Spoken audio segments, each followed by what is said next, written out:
Caitlin here, aka Scribble Sketch, and welcome back to another Force of Will spoiler discussion. Sorry that I've fallen a little bit behind there, guys. I accidentally burnt the roof of my mouth over the weekend there and whatever, so I would rather have had these videos out a bit sooner. But my mouth is still a little bit sore, but it's a little bit better now that I can actually talk properly. And hopefully we can try and play a little bit of catch up again. I'm usually quite busy during the week. Normally I would have like the Saturday or the Sunday to work on videos normally. But during the week I usually have a little bit of downtime, but I've taken extra shifts at my work, so I have a bit less free time on my hands. So my apologies if these videos end up being a little bit late. I hope you guys understand. But we are here discussing the fire and the water spoilers from last week. So we've got Fu Shin, I think is how you pronounce his name, and you've got Arthur. So we've got more of the same. I'm kind of hoping that in this next coming week we get to see some of the other starter deck rulers, because it's cool to see these five, but I would rather see what the other rulers are doing, because obviously all these colours are split between two, so I would like to see something from the other rulers to help me decide which starter decks I want to get. But starting off here with fire, we have a Dragon Dance. It's a quick cast rune. It's only one fire with a divinity of 3. Reveal the top card of your deck. If it's a Resonator, this card deals damage equal to that Resonator's attack to target J/Resonator. Then, if the revealed card is a dragon, put it into your hand. For a Divinity cost rune of 3, I feel like this is actually quite a bad card, because you are relying on this card, the one that you reveal on the top of your deck, to be a Resonator.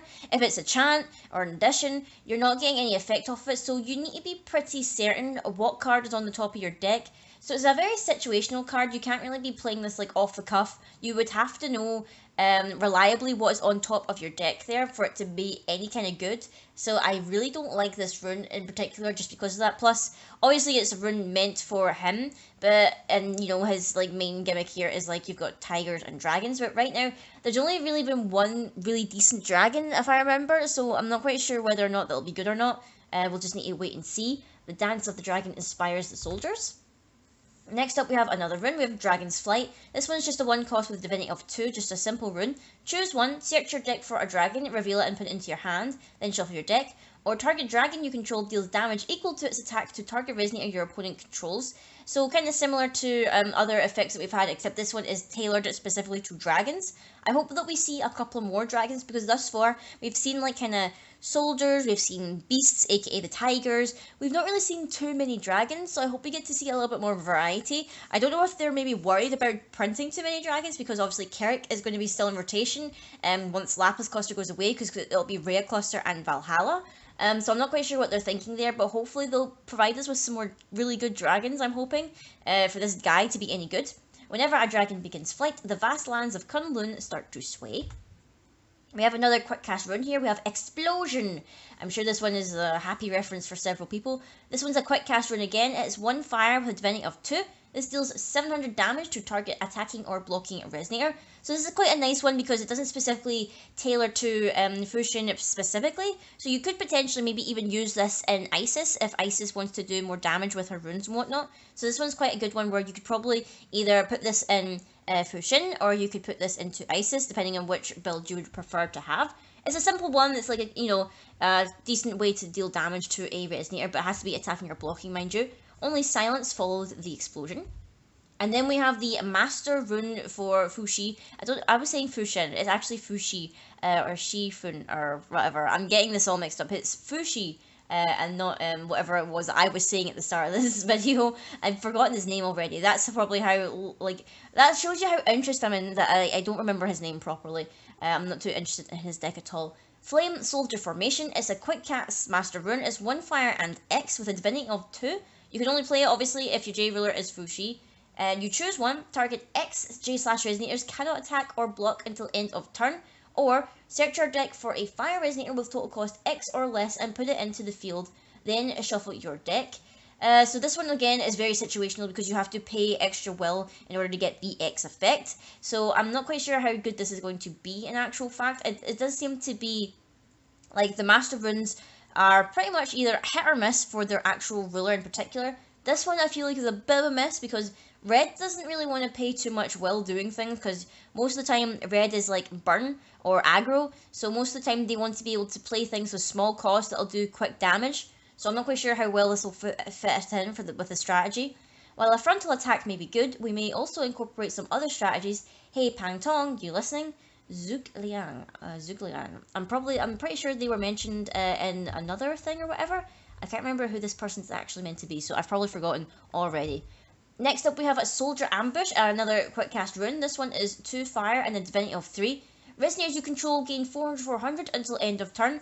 I mean, I like this a lot more, because this one is, you know, at least all resonators that you control, so it's like a blanket buff, and there doesn't seem to be too much repercussions from it. Again, this is another kind of general fire one, so either Isis or Fushi, rather, if I can get his name correct, now that I've actually said it. But either one of them could probably make use of this, even though it does say Soldier Ambush, probably Isis could make use of this as well. It does have a Divinity of 3 though, so it's probably one of your more expensive runes. I think it seems to be, the highest Divinity is 3 for most of these runes, if I recall. I have not seen any of them have a higher Divinity, which makes sense because you've only got 10 for your Divinity for all the rulers. So I think that makes sense to me if, like, you know, 3 was the highest that you could go in terms of Divinity cost or whatever. This is where you'll meet your end. I always wanted to try saying that, says Pang Chong. Next, we have the Black Spot Tiger, a 1 cost Resonator, just 1 fire, 400 beast. It has a 0 cost effect here, where this card gains flying until end of turn. It deals 200 damage to you. Play this ability only once per turn. So this is a very weird effect to see a flying tiger. Not gonna lie, it's a very impressive looking tiger. You know, it seems pretty cool. He seems pretty fierce. I'm not quite sure what the trade-off, whether this is good or bad. Giving flying to like a low cost Resonator is alright. But it deals 200 damage to you. I don't really like that in particular, especially for a Resonator that's only 400 attack. I mean, if you played this in your first turn, it's better early game, I think, than late game. Late game is probably pretty bad. I think early game is when you'd want to be using this ability. Master, I'm going to start flying now. Make sure you hold on. Okay, so the tiger is talking. Very weird. Next up, we have Shen Gonbao, Taoist of Kunlun. I hope I said that correctly. This is going to be one of our SRs for the actual full Valhalla set, New Dawn Rises, when it comes out. It is a 2 cost Resonator with 2 fire. It's a 600 Taoist, so I guess Taoist is now a Resonator type.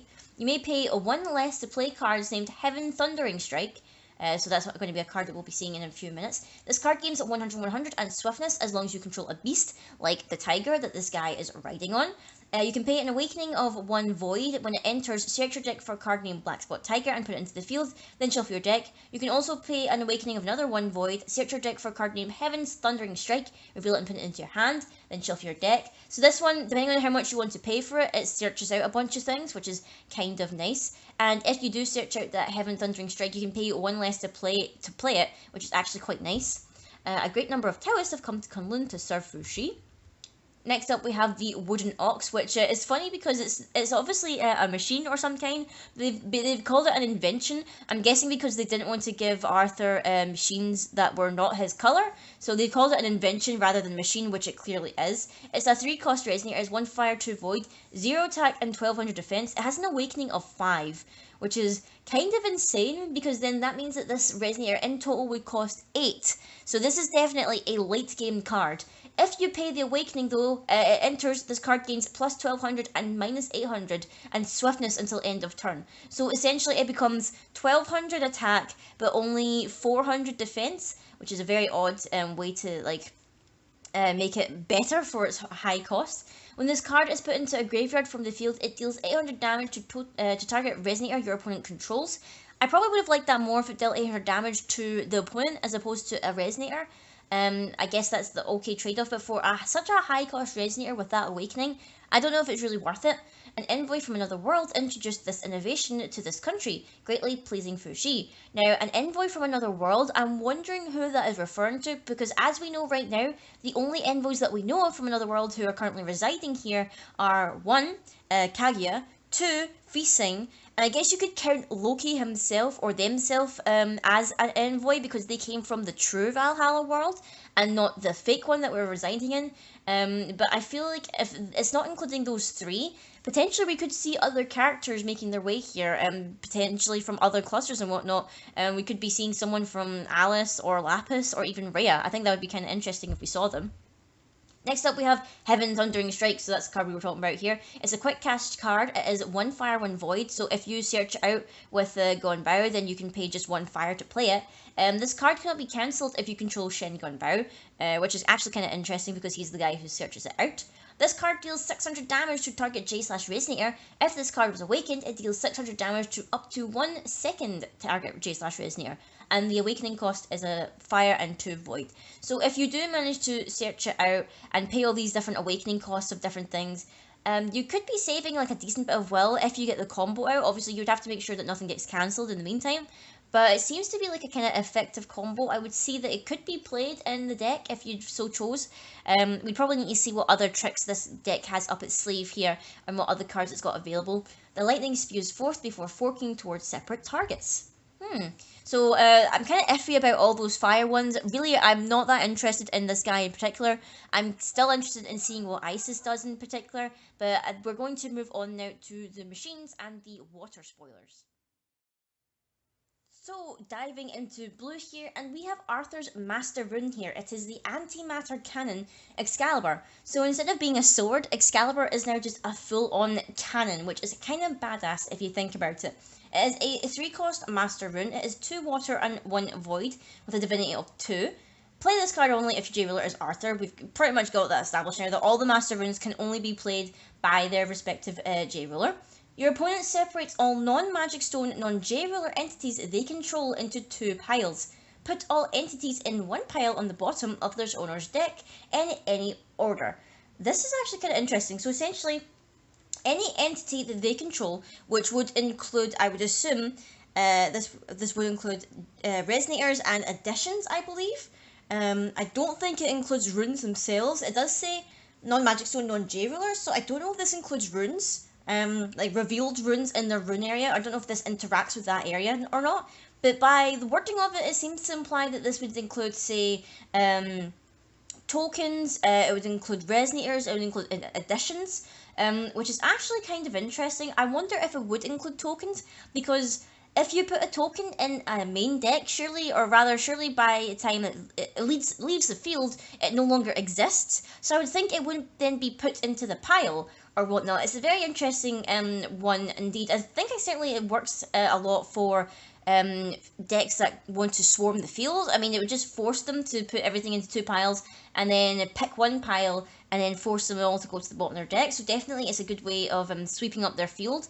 Not outright destroying it, but you're getting rid of it essentially. I mean, it goes back into their deck, but then they have to like try and make the plays again.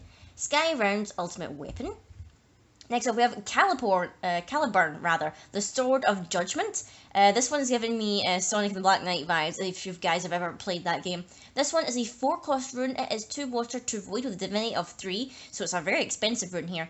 Target 2 resonators your opponent controls. Your opponent chooses one of them and returns it to its owner's hand, then banishes the other.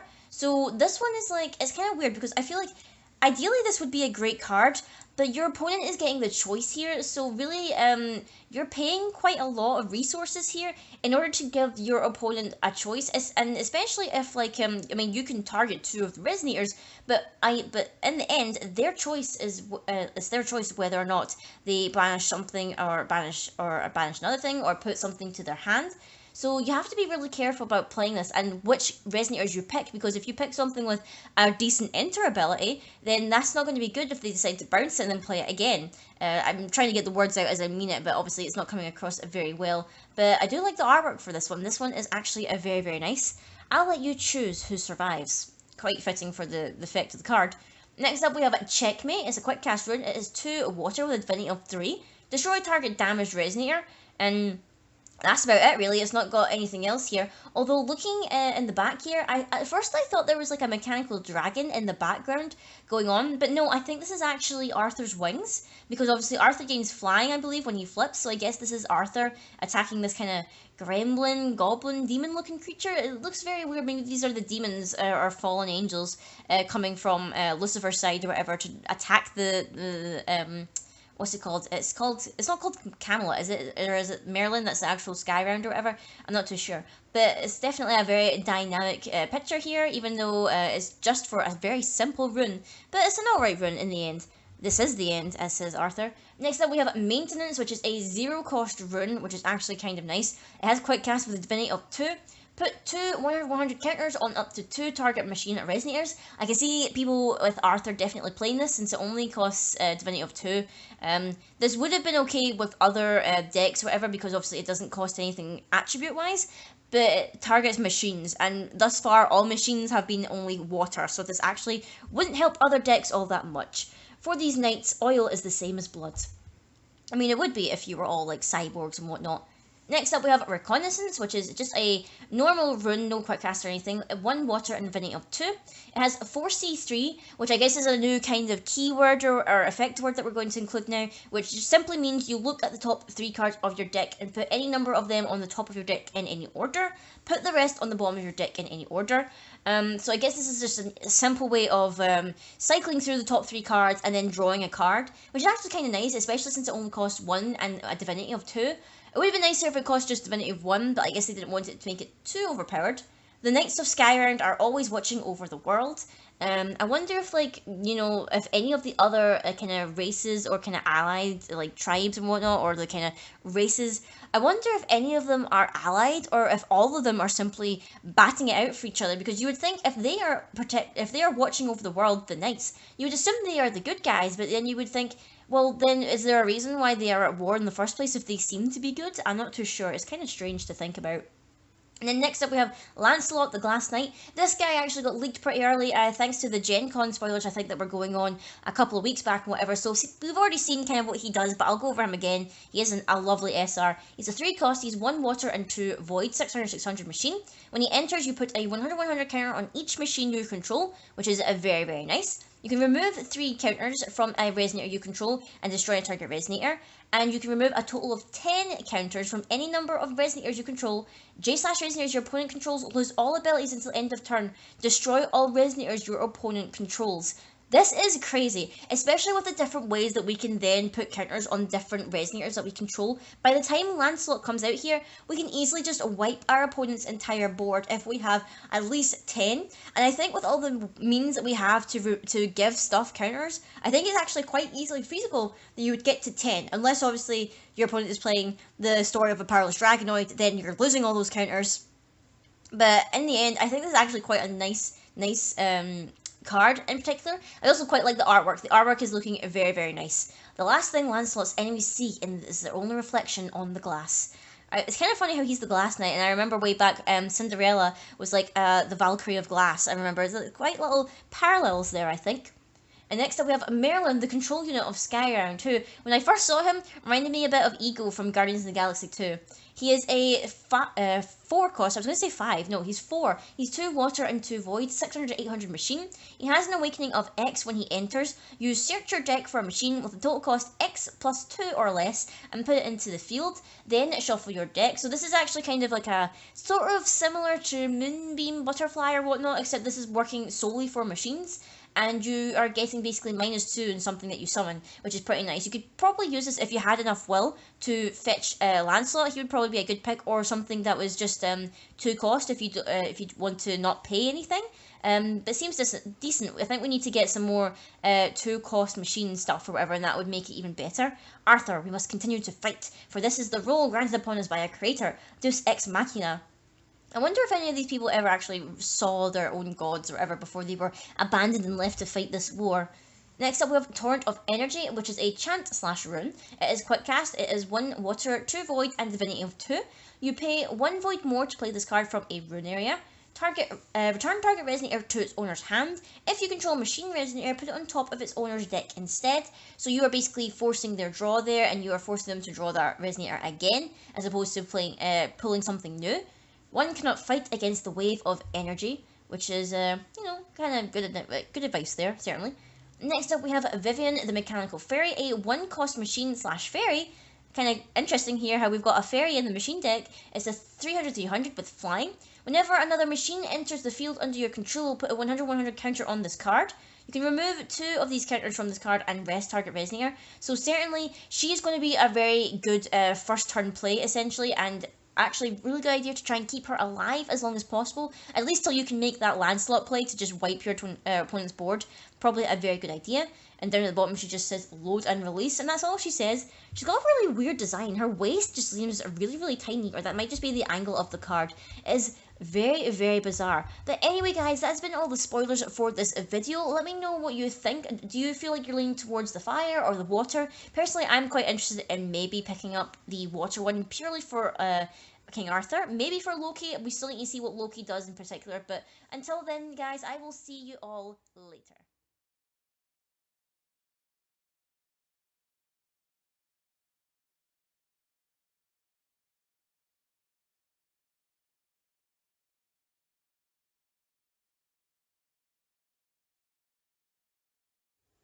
This video was made possible thanks to patrons such as Alucard, Craig McCutcheon, and the Carnivalous Waltz.